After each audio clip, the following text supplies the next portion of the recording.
In tutto il mondo. In tutto il mondo. Ascoltaci con la nostra app per Android e iPhone e sul sito www.radiopunto.it.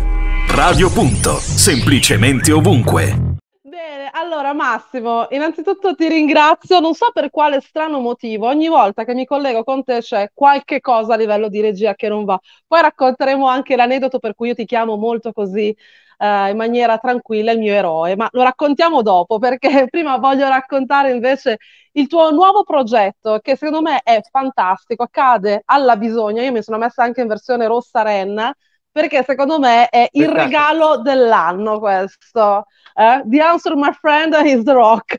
Raccontaci un po' questo tuo nuovo progetto editoriale.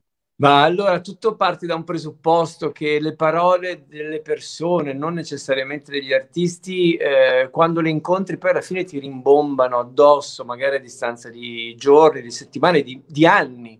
E quindi mi sono accorto che molte delle dichiarazioni degli artisti che ho avuto la fortuna di intervistare in tutto questo tempo mi ritornavano in mente e mi erano anche utili in determinati momenti della vita oppure della giornata. Per cui ho detto proviamo a riascoltare tutto quello che ho fatto. Ho selezionato 150 artisti, quasi tutte rockstar, mi sono cagato addosso perché erano quasi tutte su cassetta e quindi avevo la paura che il nastro uscisse. È uscito una sola volta e ho fatto, come tutti quelli della mia generazione sanno bene, infilando, bravissimo, con la Bic dentro e sono riuscito alla fine a portarla a casa. E questo fa di noi dei grandissimi boomer, diciamolo, ormai ne abbiamo una consapevolezza. Sì. Ma guarda, sono boomer ma felice, non perché sono nostalgico, ma perché insomma, come diceva un vecchio film, non sono mica gli anni, sono i chilometri, ne abbiamo fatti tanti, quindi li portiamo avanti. E ho semplicemente pensato che molte di queste frasi potessero essere la risposta a domande che io non ho mai fatto, ma che in qualche modo sono nell'aria esattamente come le risposte, perché se le canzoni ci aiutano in particolari momenti della nostra giornata a guarirci dalle ipocondrie, dalle malinconie, dalle piccole depressioni o dalle angosce o dalle ansie, alla stessa maniera possono funzionare anche le parole di chi quelle canzoni le hanno scritte oppure le hanno cantate. Sì, tra l'altro ne parlavo anche con degli amici, io ho avuto dei libri che per me sono stati gli adulti di riferimento e credo che proprio in questo passaggio un po' storico, dove gli adulti della nostra generazione, lasciami dire che ogni tanto non sono esattamente un riferimento, ecco che forse, qualcosa ci siamo persi, ecco che forse però la cultura e perché no, la musica, e lasciatemi dire adesso, qua ci tiriamo addosso le ire funeste di qualcuno, però io credo che a loro modo i Maneskin abbiano ricordato, quantomeno ai ragazzi, che esiste anche il rock. Ora sta a noi subentrare e spiegare che cos'è il rock. Quindi credo che anche in questo il tuo lavoro tracci delle pietre della memoria importanti. Guarda, è verissimo. Tra l'altro, a proposito dei Maneskin, ho fatto una discussione molto accesa proprio con Claudio Trotta l'altro giorno. Volevo chiedergli conferma delle due date springsteeniane dell'anno prossimo, anticipazione che era stata data a Rock Hall, e lui prima mi ha detto guarda, come diceva Boscov, grande allenatore della Sampdoria, gol è quando pallone entra e arbitro fischia, fino a quando io non do l'ufficialità questo non c'è. Si era rotto tre costole, gli giravano le balle, poi è un mio grande amico ma c'ha un carattere di merda, per cui abbiamo cominciato a parlare e ci siamo scontrati sui Maneskin. Lui è molto più integralista e rigoroso, io invece penso intanto che si debba essere contenti umanamente del successo di alcuni nostri connazionali che vanno ovunque e spaccano tutto e duettano con i pop, con Iggy Pop e aprono per i Rolling Stones. Poi può piacere o non piacere quella che è la via Maneskin al rock, ma credo che faccia davvero bene alla base, perché in questo modo forse ci si convince che il rock può ancora funzionare e essere di moda, perché un po' lo è di meno rispetto a un tempo, sia di chi lo fa sia di chi lo ascolta. E che soprattutto richiede dei palchi. Poi sui palchi ne torniamo perché insomma tu sei reduce anche da un weekend importante a questo punto di vista. Il rock richiede dei palchi, richiede degli spazi anche per i live e speriamo che un po' questa pandemia, noi vogliamo sempre essere un po' utopici e positivi, ci abbia fatto sentire davvero la mancanza dei palchi e che smettiamo di dire che i locali che fanno musica fanno rumore perché serve assolutamente insomma ritornare a fare quella musica lì davvero palco. altrimenti ci troveremo queste carature di artisti lungo le strade, noi saremo anche contenti che è gratuito, però insomma forse meritano anche molto di più. Apro e Certo. chiudo perché so che nel mondo del rock, tra l'altro, ci sono tantissime band anche a livello locale che hanno delle grandi qualità, quindi sfondi proprio una porta aperta. Però senti, noi siamo dei rockettari, ma siamo anche romantici, perché tu la prima cosa da cui parti mi pare di capire che sia l'amore. Ma sai, cioè quello è, come diceva Leonard Cohen, tutta la mia carriera non è stato altro che un girare attorno alle 4 lettere che compongono la parola love, per cui l'amore in tutte le sue manifestazioni, in tutte le sue forme, non è solo al centro della vita di ognuno di noi, può essere poi amore perduto, amore ambito, amore distruttivo, qualsiasi forma d'amore, ma in qualche modo è il motore di ricerca dell'arte. Nel caso specifico, io penso che esattamente come diceva Emily Dickinson, che tutto quello che noi sappiamo sull'amore è che esiste, cioè che c'è e che è tutto. Alla stessa maniera noi possiamo definire il rock. Definirlo è sempre difficile perché l'arte non si lascia mai catturare fino in fondo. Quello che però io posso dire è che quando tu sei fortemente innamorato di qualcuno, di qualcosa, di una persona, di un libro, di un genere musicale, in qualche modo ti porti dietro quell'amore per tutta la vita. Poi ci sono dei momenti in cui magari sei più innamorato, altri meno, però è qualcosa che non ti abbandona, che ti fa stare bene e che ti fa capire quanto poi sia bella una canzone, che secondo molti è solo una canzone, in realtà è qualcosa di più. Vabbè, domanda da $1 milione. La tua canzone, qual è quella che ogni volta di riffa o di raffa ci ritorni là a pescare nuove ispirazioni? Allora, intanto nella musica italiana io mi muovo sia nel rock che nella canzone italiana, quindi ce ne sono tantissime. Tutte le volte che ascolto Thunder Road di Springsteen non posso fare a meno di emozionarmi perché è la canzone che mi ha cambiato la vita. La canzone che invece in assoluto io giudico più lacerante nella storia del rock è Song to the Siren di Tim Buckley, il papà di Jeff, perché nasce per essere una canzone dedicata alla sua musa, cioè alla musica, ma in qualche modo anche all'arte, alla droga, tutto ciò che dà dolore e felicità, perché ogni dono porta con sé una dannazione. La cosa incredibile è che lui non amava questa canzone, non voleva nemmeno inciderla, e poi alla fine si è lasciato convincere dai suoi amici ed è diventata una delle canzoni di riferimento. Se parli con Robert Plant e dei Led Zeppelin ti dice che quella è la più bella canzone che sia mai stata scritta. Sì, tra l'altro questo racconto spesso si rincorre tra gli artisti, la canzone che magari personalmente hanno abbandonato prima, non hanno voglia di riportare sul palco e poi o il pubblico o la fan base o gli amici e i critici chiedono sempre poi di ritornare lì. Guarda, cioè, ti dico solo questo, Ivano Fossati, che non c'entra niente con il rock, anche perché l'unica volta che ha fatto una canzone che aveva a che vedere con il rock, poi l'ha, l'ha allontanata, che la mia banda suona rock, in un brano bellissimo che si intitola Treni a vapore, parla di viaggiatori viaggianti da salvare.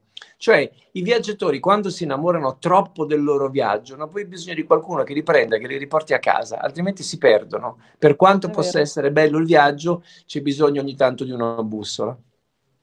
Vero, assolutamente. Senti, ne approfitto della tua presenza, oltre, vabbè, ovviamente a ricordare che dobbiamo assolutamente trovare le risposte nei tuoi libri, ma tu ne hai scritti tra l'altro tantissimi. Credo che un giorno che faranno l'antologia di Massimo Cotto tra tutti gli articoli che hai fatto, Giulia lo definisce il tuo zibaldone, no? Io morirei per vedere quanti appunti ci sono a casa tua, sparsi un po' ovunque, perché secondo me C'è sei qualsiasi cosa perché poi sono un grande, nel senso quantitativo di archivista, un grande archivista per cui tengo tutto, non butto niente, ho anche una forma di bravo. feticismo nei confronti di qualsiasi aspetto della vita, e quindi il mio amico Carlo Massarini mi prende sempre in giro su questa cosa qui. Quando ci sentiamo mi dice: è già uscito il libro di giugno? Perché lui sostiene che io ne faccia uno al mese, però vabbè. No, non è vero, non è vero. Però mi piace questa dimensione pessoniana, per cui un giorno chissà cosa troveremo di Massimo Cotto. Bisogna tenere tutto, anche i piccoli Come stralci, i i maiali, tovaglioli. sono come il maiale, non si butta No, no, niente. dai, addirittura.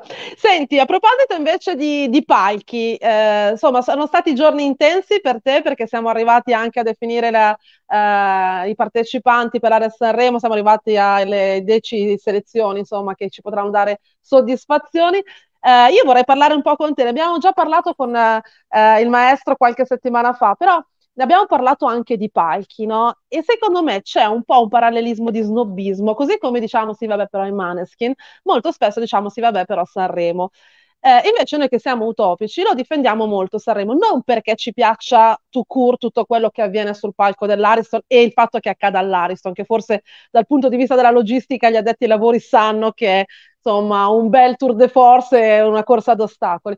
Però è un palco italiano e forse anche in questo i Maneskin ci hanno dimostrato che non è vero che a Sanremo non si può usare, non è vero che Sanremo non può essere comunque una vetrina che ci porta più in là. Forse dobbiamo un po' volergli più bene a questo festival, a partire anche dai giovani che da quello che ho letto e vi ho seguito un po' in questi mesi stanno dando grandi soddisfazioni anche in termini di sperimentazione. È tutto verissimo quello che dici, sai, il Festival di Sanremo è una grandissima, gigantesca vetrina, la vetrina più importante che ci possa essere in Italia. Se tu vai a vedere quelli che sono emersi negli ultimi anni, sono quasi tutti arrivati lì. Pensa ai vincitori, chiedo scusa, pensa ai vincitori dei talent.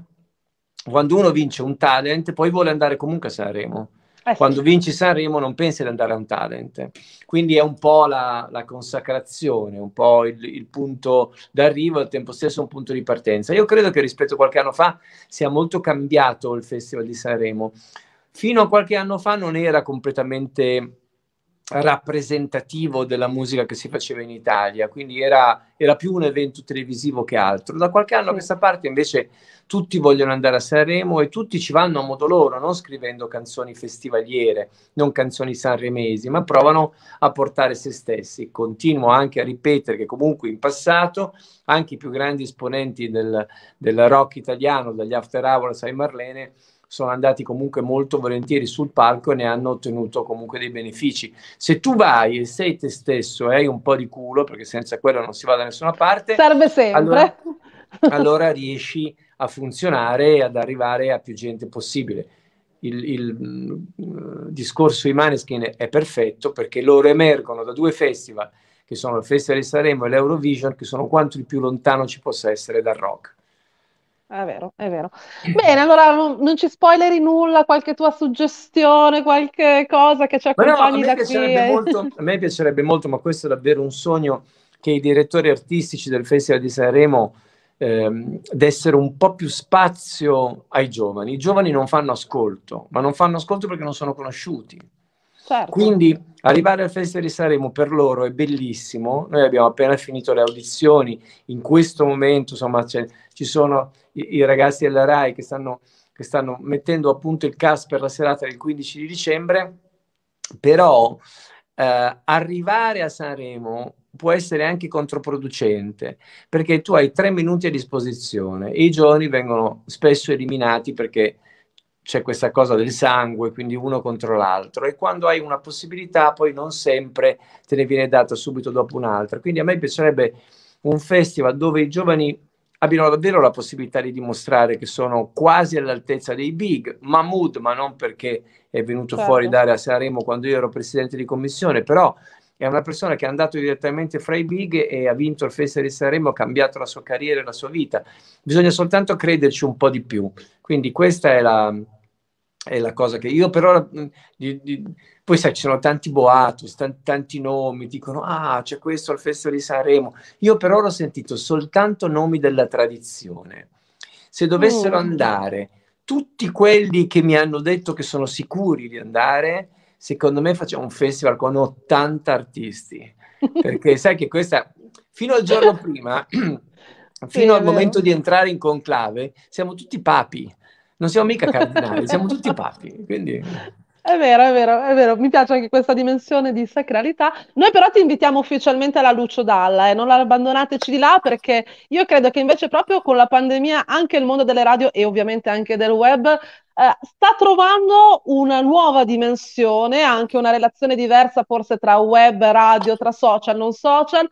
Però la radio, come sempre, resta un grande amore, ma soprattutto resta quel mezzo che alla fine della fiera, la Leopolda ce lo insegna in questi giorni, che si va a ripescare quando serve. Quindi noi ti aspettiamo ufficialmente ovviamente in Lucio Dalla, sempre che tutto si potrà fare, perché qua tocchiamo legno, ferro e quant'altro, però insomma, Io guarda, io vi tocco speriamo. tutto quello che ho, che non è più ferro purtroppo da tanto tempo, però insomma qualcosa fa. Bene, allora chiudo con questo aneddoto simpatico che ogni tanto racconto a Caffè Utopia, ma visto che oggi ti abbiamo anche in viso, la prima volta che mi sono trovata a fare regia da sola, in realtà l'ho saputo 5 minuti prima della diretta, io avevo rotto i maroni a tutti perché dicevo, oh c'è Massimo Cotto oggi in trasmissione, e ovviamente a 5 minuti prima della regia il mio regista mi dice, no guarda non posso venire. Col panico totale, Bellissimo. sì, col vecchio mixer, non quello adesso digitale, che insomma un po' te la lavori, era ancora quello analogico dell'epoca, e quindi presa dall'adrenalina e dalla rabbia mi sono messa al banco regia e non riuscivo a passare la telefonata di Massimo perché avevo un collegamento e tu da remoto mi dicevi no ma guarda che se fai così forse ce la fai e quindi da allora per me è rimasto il mio eroe radiofonico, Ah, ogni tanto la bellissimo. racconto. Sono molto Davvero. contento, molto felice e ti svelo un piccolo particolare. Il Sì, fatto che non sempre funzionino i collegamenti, prima abbiamo avuto qualche difficoltà, è perché io devo avere uno strano rapporto con le macchine. Io spesso, quando mi avvicino alle fotocopiatrici, si spengono, smettono di funzionare, ma tu ti metti a ridere perché non ci credi, però è così. Quindi non lo so, evidentemente io non sono analogico, sono preistorico, per cui ecco. quando... Abbiamo capito, cari amici, tutti quelli che hanno la famosa macchina elettrica che in questi giorni sono rimasti a piedi perché l'app non funzionava, niente, Colpa c'era mia. in zona cotto. È tutta colpa tua. Va bene, Massimo, io ti ringrazio. A questo punto ci manca l'ultimo passaggio di incontrarci dal vivo e quindi spero presto nei tanti eventi che fai, perché adesso abbiamo parlato di area Sanremo, ma tu sei veramente molto presente anche nei festival e molto di qualità, mi piacciono moltissimo. Quindi Grazie prima mille. o poi verrò a stalkerarti anche dal vivo, non solo tramite mezzi tecnologici. E sarà bellissimo. Un grande bacio, grazie. Grazie a te, un Ciao. bacio come sempre. Ciao, ciao, ciao.